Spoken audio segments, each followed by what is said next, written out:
I think the key to good ecumenical relations is about desire. The desire of the whole communion channeled through that focus of unity to build bridges.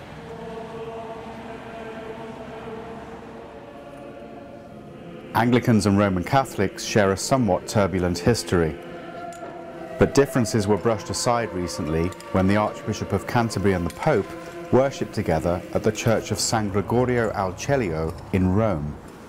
It's the third time that an Archbishop of Canterbury and a Pope have celebrated Vespers together in San Gregorio, and so that's in itself a message that the prayer that we make together remains the same prayer as it was in my predecessor's time and before that.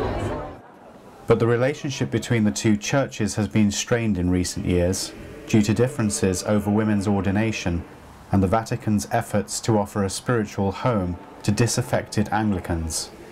Yet for many, including the Episcopal Church, ecumenical affairs and the goal of a full visible unity remain a priority. There's no reason why we couldn't and shouldn't be doing more together to serve the world, to serve the poor and the poor in spirit. We also are aware that our Lord prayed for unity.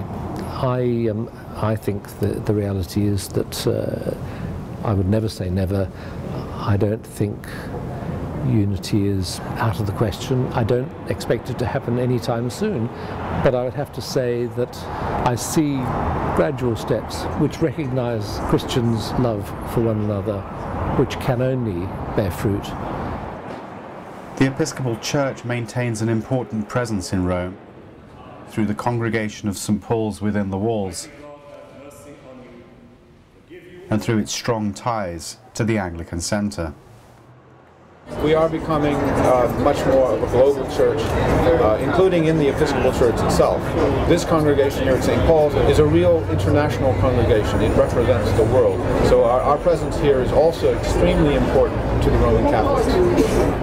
I think it's significant as a reminder to our Roman Catholic friends that we are a worldwide communion, and look at the international character of the congregation here this morning and you see that the point is made. I think also for all of us in the communion it's important that we have people who are here in Rome experiencing something of the questioning, the planning, the thinking of the Roman Catholic Church at first hand.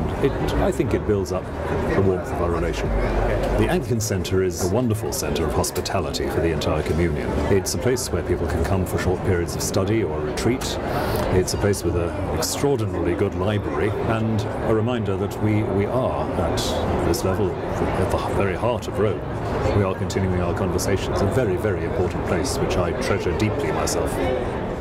Episcopalian Mary Reith has some ideas about what unity might look like. We need to be witnessing to what we can do together, not glossing over what we can't do together. It's truly painful when we cannot share communion.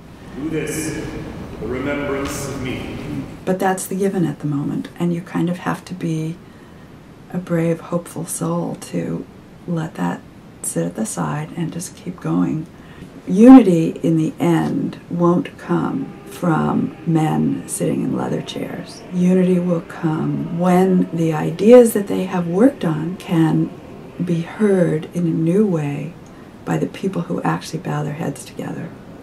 Hopefully that translates into not just potential but desire, because Christendom needs us to be together. The world can't hear us when our voices are divided. For Episcopal News Service, I'm Matthew Davies.